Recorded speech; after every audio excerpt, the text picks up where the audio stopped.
Abacus നല്ല ഈസിയാണ്. Abacus പഠിച്ചപ്പം maths improve ആയി. മാത്സിൽ ഫുൾ മാർക്കൊക്കെ കിട്ടി. അബാക്കസ് നല്ലതാണ്. ഈ കാൽക്കുലേറ്റ് എല്ലാം ചെയ്യാം, പ്ലസ് മൈനസ് എല്ലാം ചെയ്യാം. ഇതാണ് എൻ്റെ അബാക്കസ് നല്ല ഈസിയാണ്. മാത്സ് ഒക്കെ നല്ല എളുപ്പമായി. മാത്സ് കാൽക്കുലേറ്റ് ചെയ്യാനും മൈനസ് ചെയ്യാനും ഡിവൈഡ് ചെയ്യാനും നല്ല എളുപ്പമായി. പിന്നെ അബാക്കസ് നല്ലൊരു ഈസി ആയിട്ടുള്ള മാത്സ് കാൽക്കുലേറ്റ് ചെയ്യാൻ പറ്റുന്ന ഒരു ടൂളാണ്.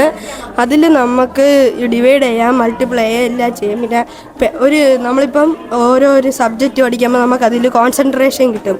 അതായത് നമുക്ക് ഇപ്പോൾ ഒരു സബ്ജക്റ്റ് പഠിക്കാൻ തന്നാൽ, ഒരു എസ്സേ പഠിക്കാൻ തന്നാൽ നമ്മളിപ്പോൾ അബാക്കസ് കോൺസെൻട്രേറ്റ് ചെയ്യുന്നത് പോലെ അതിൽ നമുക്ക് കോൺസെൻട്രേറ്റ് ചെയ്ത് പെട്ടെന്ന് മൈൻഡിൽ കയറ്റാൻ പറ്റും നമുക്ക്.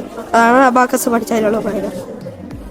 അബാക്കസ് എന്ന് വെച്ചാൽ എല്ലാ വിഷയവും എളുപ്പമായിരിക്കും. മാത്സിൽ ഡിവൈഡ് ചെയ്യാനും മൾട്ടിപ്ലൈ ചെയ്യാനും കുറയ്ക്കാനും കൂട്ടാനൊക്കെ പറ്റും. എല്ലാ സബ്ജക്റ്റും എളുപ്പമാവും. മാത്സൊക്കെ ഭയങ്കര എളുപ്പമാവും. നല്ല മൈൻഡിൽ കാൽക്കുലേറ്റ് ഒക്കെ ചെയ്യാൻ പറ്റും. അബാക്കസ് അത് കോൺസെൻട്രേഷൻ കൂട്ടാനും മാത്സ് ഈസി ആക്കുകയും ചെയ്യും. മൊത്തത്തിൽ ഹെൽപ്ഫുള്ളാണ്. ഇനി എനിക്ക് പഠിക്കണമെന്നുണ്ട്. മുകളിലോട്ട് പോകും.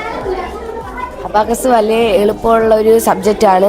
അത് പഠിക്കുന്നത് കൊണ്ട് തന്നെ മാത്സ് വലിയ എളുപ്പമാകുന്നുണ്ട്. ബാക്കി സബ്ജക്റ്റും എളുപ്പമാകുന്നുണ്ട്. അബാക്കസ് നല്ലൊരു സബ്ജക്റ്റ് തന്നെയാണ്. അബാക്കസ് പഠിക്കുന്നതുകൊണ്ട് മാത്സ് എളുപ്പമാകുന്നുണ്ട്. ബാക്കി എല്ലാ സബ്ജക്റ്റിനും കോൺസെൻട്രേഷനും കൂടുന്നുണ്ട്. അബാക്കസ് ഒരു നല്ല ഇത് തന്നെയാണ്. അബാക്കസ് എങ്ങനെയുണ്ട് പറഞ്ഞു? അബാക്കസ് മാത്സിൽ ഭയങ്കര ഈസിയാണ്. പിന്നെ മാത്സിലൊക്കെ ഞാൻ ഭയങ്കര മാർക്കായിരുന്നു. പിന്നെ കുഴപ്പമില്ലാതെ പോന്നു. മാത്സ് ഭയങ്കര എളുപ്പമാണ്. 4ാം ക്ലാസ്സിൽ അതിനെക്കാട്ടി എളുപ്പമായതുകൊണ്ട് ഞാൻ അബാക്കസിന് 2 വർഷമായിട്ട് പഠിക്കുന്നുണ്ട്. അതിന് ഞാൻ ഇതില് കോമ്പറ്റീഷൻ ചെയ്യാൻ പോകും. അബാക്കസിന് ഞാൻ ശരിക്കും പറഞ്ഞാൽ ഈ വർഷം കയറിയതേ ഉള്ളൂ. പക്ഷെ കയറിയപ്പോഴും മാത്സിനൊക്കെ നല്ല മാർക്കും ഉണ്ട്. കുഴപ്പമില്ല. അബാക്കസിന് വെളിയിൽ പഠിക്കാൻ പോയിട്ടുണ്ട്. പക്ഷെ ഇപ്പൊ ഇവിടെ കൂടെ പഠിക്കുന്നത് നല്ല എളുപ്പമുണ്ട്. നല്ല പഠിക്കാനൊക്കെ പറ്റുന്നുണ്ട്. പിന്നെ അബാക്കസ് നല്ല എളുപ്പമുണ്ട്.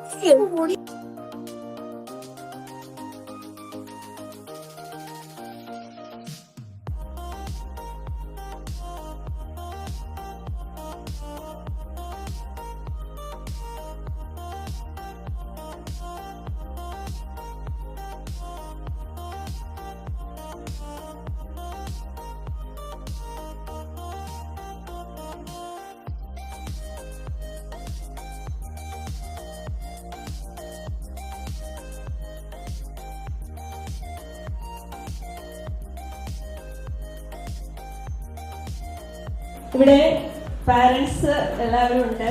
നിങ്ങൾക്ക് കൂടെ കാൽക്കുലേറ്റ് ചെയ്യാം, മൈൻഡിൽ കാൽക്കുലേറ്റ് ചെയ്യാം, അല്ലെങ്കിൽ കാൽക്കുലേറ്റർ അടിച്ചു നോക്കാം. ഇത് പറയുന്നത് കറക്റ്റാണെന്ന് അറിയണ്ടേ? അത് നിങ്ങൾക്ക് കൂടെ അവരോടൊപ്പം ചെയ്യാൻ പറ്റുന്നുണ്ടോ എന്ന് അറിയാം.